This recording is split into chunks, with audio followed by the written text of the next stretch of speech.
Ingeniero Vázquez, señalaba en el bloque anterior cómo las empresas, debido a este incremento de la carga fiscal, van a tener acciones negativas para el conjunto de la economía. Me decía, puede cerrar, pueden transferir sus recursos afuera y simple y llanamente al final van a perjudicar a las personas más pobres, que son los trabajadores o los obreros de las empresas, ¿no?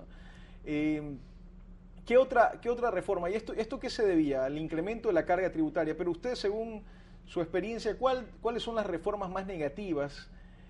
Y si existe algo positivo en esta nueva reforma tributaria que se acaba de aprobar. Yo considero que en épocas de crisis económica mundial, cualquier incremento de impuestos es totalmente negativo.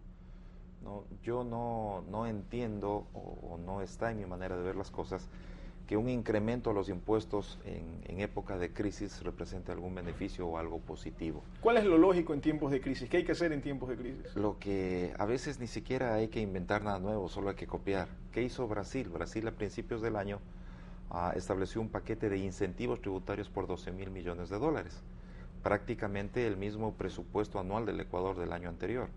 ¿Qué es incentivos tributarios? Bajar la carga impositiva, porque lo que se necesita es que produzcan más. Brasil necesitaba exportar más. Para poder exportar más, eliminaron ciertos impuestos de modo que las compañías tengan esos recursos para poder exportar y ser más competitivos. En esta reforma me llamó mucho la atención y algo que se venía promocionando desde hace algún tiempo atrás es el tema de un anticipo al impuesto a la renta independiente de los resultados del ejercicio productivo de una empresa. ¿Eso se aprobó? Claro, ese es el impuesto a las ventas del que le mencionaba. Entonces, el impuesto a las ventas, ¿qué es lo que dice? Usted, no importa si gana o no gana, usted siempre tiene que pagar por las ventas, lo cual es tremendamente injusto, porque usted debería tributar en función de estos son mis ingresos, estos son mis gastos, y lo que me queda, que es mi utilidad, una parte va para mí como dueño, una parte va para los trabajadores y otra parte va para el Estado. Ese ha sido el sistema normal y el sistema de siempre del impuesto a la renta. Lamentablemente ahora se crea un nuevo impuesto que es el impuesto a las ventas. ¿Cómo lo calculan? ¿Cómo el empresario que nos está viendo, el pequeño y mediano empresario, va a tener que calcular este nuevo impuesto a las ventas? ¿Y a qué se refiere? Porque decían que va a ser una fórmula media compleja que está relacionada con los activos, con el patrimonio, ventas. No, el anticipo de impuesto a la renta que se aprobó en la segunda reforma, en realidad fueron la creación de 4 nuevos impuestos, a los activos, a los pasivos, a los ingresos y a los gastos. Esa ya se aprobó y estamos trabajando bajo ese sistema. Ahora hay otro impuesto adicional al que se creó en la segunda reforma. Así es, que dijeron que era un anticipo de impuesto a la renta, en realidad eran 4 nuevos impuestos, pues no tenían nada que ver con renta. Ahora hay un nuevo impuesto más que es el impuesto a las ventas. Y entonces, del total que usted vende, el 2%, es un impuesto sumamente fácil de recaudar, porque usted todos los meses declara las ventas en el IVA. Claro. Entonces es cuestión de poner esas ventas multiplicado por el 2% y en ese mes usted pagó. Entonces, desde el punto de vista de recaudación es sumamente sencillo, pero desde el punto de vista tributario es tremendamente injusto, porque usted está pagando sobre una actividad que en unos casos generan 40, 50%, en otros casos 10, 5%. Entonces, esos 2 puntos en las ventas, para alguien que gane el 10% representa el 20% de sus ingresos. Para él el que gane el 60% representa apenas el 1.2. Entonces es tremendamente injusto. Claro. Muy sencillo de recaudar, muy sencillo, pero tremendamente injusto. ¿Qué otro impuesto? Veía que también se han incrementado los impuestos a los dividendos, o se han creado nuevos impuestos a los dividendos. ¿Qué otros impuestos se han creado y que perjudican al sector productivo? Claro, el enfoque de entrada de la reforma es el que perjudica y hace que se distorsionen muchos elementos. Entonces el enfoque dice, yo necesito hacer una ley para evasores. Lo que no se dan cuenta es que es una ley para todos. Y en el camino de todos están empresarios que sí efectúan sus pagos como dice la ley. Hay evasores y hay gente que probablemente está entre pagar y no pagar. Entonces no se puede hacer una ley para evasores, se tiene que hacer una ley general. Punto 1. Y el otro punto también, hay un enfoque distorsionado. Se cree que el empresario es el malo de la película y el que tiene mucho dinero y hay que hacerle que pague más y más impuestos, cuando el empresario es el que genera trabajo. Si hay trabajo, todos podemos marchar hacia adelante.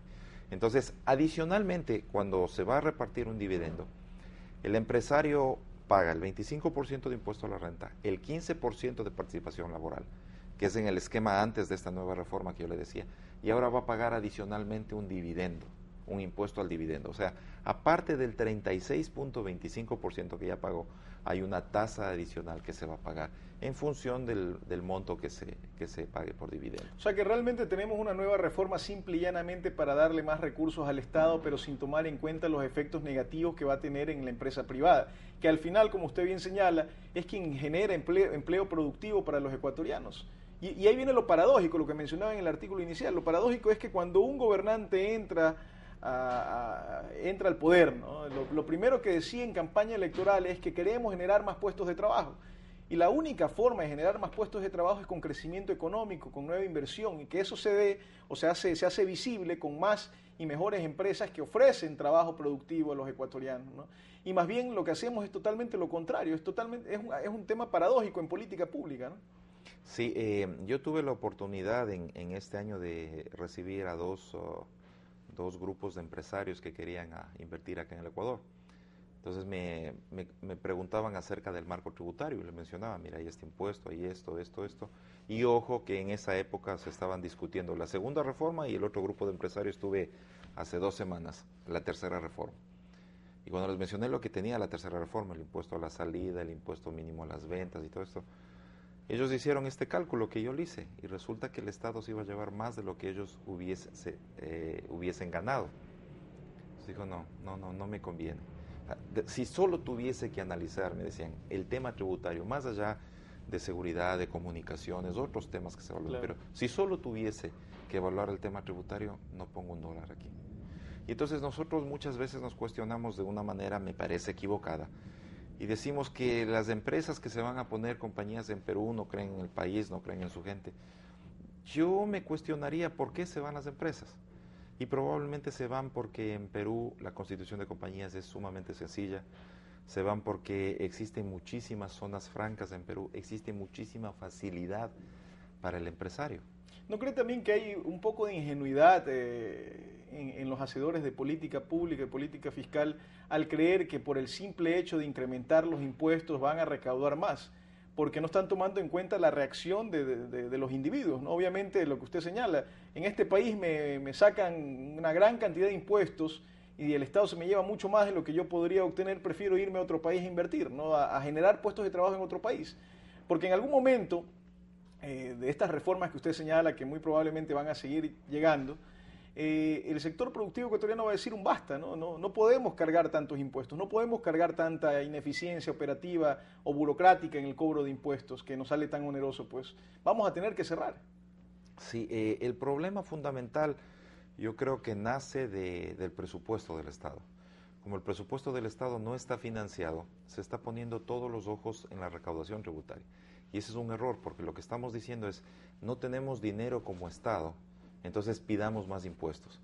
Pero no tenemos dinero como Estado porque existe una crisis mundial en general. Y lo que tenemos que hacer es hacer más simple el proceso de declaración de impuestos, otorgar más liquidez para que la gente invierta. Solamente invirtiendo se aumenta el empleo. La tasa de desempleo es sumamente alta. Sumamente alta. Y al ser sumamente alta la tasa de desempleo es un indicador muy grave. Uno de los factores para poder mejorar la tasa de desempleo es poder inyectar recursos, y una manera de inyectar recursos es bajar las tasas impositivas, es hacer un sistema más simple, más sencillo. Pero si usted está atacando con este sistema tributario y le pone un segundo elemento que es, por ejemplo, el tema laboral, el incremento de sueldos, póngale el tercer ingrediente, la crisis mundial en el exterior, no se están vendiendo bien los productos por la crisis mundial. Entonces el escenario se vuelve complejo y se vuelve muy preocupante.